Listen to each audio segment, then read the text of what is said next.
ప్రపంచ ఎయిడ్స్ దినోత్సవం అంటే December 1 అనేది ప్రతి ఒక్కరికి ఒకటి గుర్తొస్తూ ఉంటుంది. ప్రపంచంలో నలుమూలల్లో ఉన్న అన్ని దేశాల్లో ఎయిడ్స్ దినోత్సవ కార్యక్రమాన్ని బ్రహ్మాండంగా జరుపుకుంటుంటారు పెద్ద పెద్ద ర్యాలీలతో. ఎందుకంటే చిన్న పిల్లలకి పూర్తిగా అవగాహన లేదు. ఈ మహమ్మారి అనేది వచ్చిన తర్వాత ఎంతమంది ఎన్నో ఇబ్బందులు పడుతూ రావటం అనేది మనం ప్రత్యక్షంగా చూసాం. ముఖ్యంగా మనం చెప్పుకోవాలనుకుంటే చాలా మనం ఇంప్రూవ్ అయ్యాం. ప్రకాశం జిల్లా కొన్ని సంవత్సరాల క్రితం అంటే దాదాపు 20-25 సంవత్సరాల క్రితం ప్రథమంగా ఉండేది ఆంధ్రప్రదేశ్లోనే. ఇప్పుడు ఎక్కడా కనపట్టలేదు. అంటే మన జిల్లాలో ఉన్న అధికార యంత్రాంగం అందరూ కూడా కష్టపడి అవగాహన అనేది కూడా సదస్సులు ఏర్పరిచి ఆరోగ్య సూత్రాలన్నీ కూడా పాటించమని చెప్తూ వారికి మంచి ప్రిస్క్రిప్షన్ అనేది మందులు అనేది కూడా సప్లై ఇవ్వటం అనేది కూడా చేసి ఆ వ్యాధిని నిరోధించినందుకు ప్రత్యేకంగా మనం వైద్య బృందాన్ని అంటే ప్రకాశం జిల్లా కలెక్టర్ రెవెన్యూ అధికారులను అదే వైద్య శాఖ అధికారులను మనం అభినందించవలసిందే ఈరోజు కూడా. ఈ ప్రయత్నం అనేది ఇంకా ఇలాగే కొనసాగించాలనేది భారతదేశ ప్రభుత్వం కూడా మన ప్రధానమంత్రి కూడా నరేంద్ర మోడీ గారు చెప్తున్నారు. అదేవిధంగా మన గౌరవ ముఖ్యమంత్రి గారు నారా చంద్రబాబు నాయుడు గారు కూడా ఈ ఎయిడ్స్ మహమ్మారిని మన ఆంధ్రప్రదేశ్ నుంచే పారదోలాలనేది ఒక కంకణం కట్టుకోవాలి.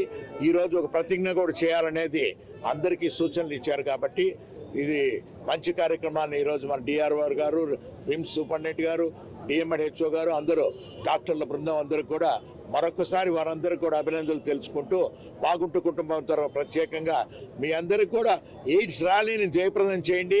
ఈ అవగాహన సదస్సును కూడా అందరూ కూడా వినియోగపరచుకోండి.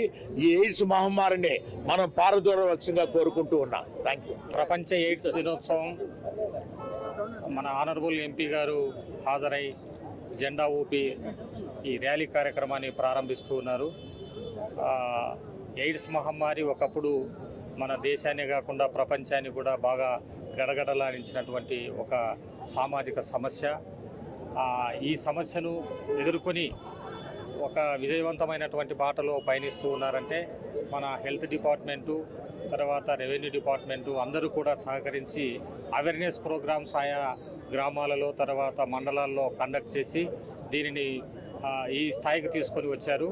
ముఖ్యంగా మన ఒంగోలులో అయితే ఈ రైల్వే సెంటర్స్ ఉన్నాయి. ఇట సింగరాయకొండ, తర్వాత ఒంగోలు, మార్కాపురం ఇలాంటి సెంటర్స్లో ఈ బారిన పడేదానికి కొంత అవకాశాలు ఎక్కువగా ఉన్నాయి.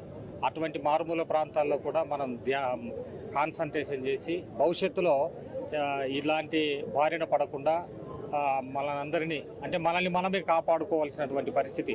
ఇప్పటికీ అవేర్నెస్ బాగా వచ్చింది. ఇక ముందు కూడా మనమందరం సహకరించి ఈ మహమ్మారిని పారద్రోలాలని కోరుకుంటున్నాం. అందరికీ నమస్కారం అండి. నా పేరు doctor Padmaja, in-charge DM and HO of Prakasam district. ఈరోజు మనము ప్రపంచ ఎయిడ్స్ దినోత్సవంను జరుపుకుంటున్నాము. ఇది 1988 నుంచి ప్రతి సంవత్సరము డిసెంబర్ 1వ తారీఖున జరపబడుతుంది.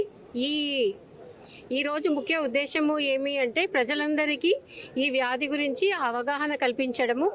ఈ వ్యాధిని మనము నివారించవచ్చు కానీ నిర్మూలించలేము. కాబట్టి ప్రతి ఒక్కరూ కూడా జాగ్రత్తలు తీసుకొని ఈ వ్యాధి రాకుండా అవగాహన కల్పించుకొని వాటన్నిటిని పాటించాల్సిందిగా కోరుతున్నాము. ముఖ్యంగా మన ప్రకాశం జిల్లాలో 2006న 16% ఉన్న హెచ్ఐవి ఇన్సిడెన్స్ ఈ రోజుకి 1% మాత్రమే వచ్చింది. అలాగే గర్భిణీ స్త్రీలను మనం పరీక్ష చేస్తాము. ఈ హెచ్ఐవి పరీక్షలలో 2006 నందు 1.03% ఉన్న ఇన్సిడెన్స్ ఈ రోజుకి 0.09%కి వచ్చింది. ఇది కూడా తగ్గించి 0 చేయాలి అని హెచ్ఐవి రహిత ప్రకాశం జిల్లాగా మనము అందరూ కృషి చేయాలని కోరుతున్నాను. థ్యాంక్ యూ అనండి.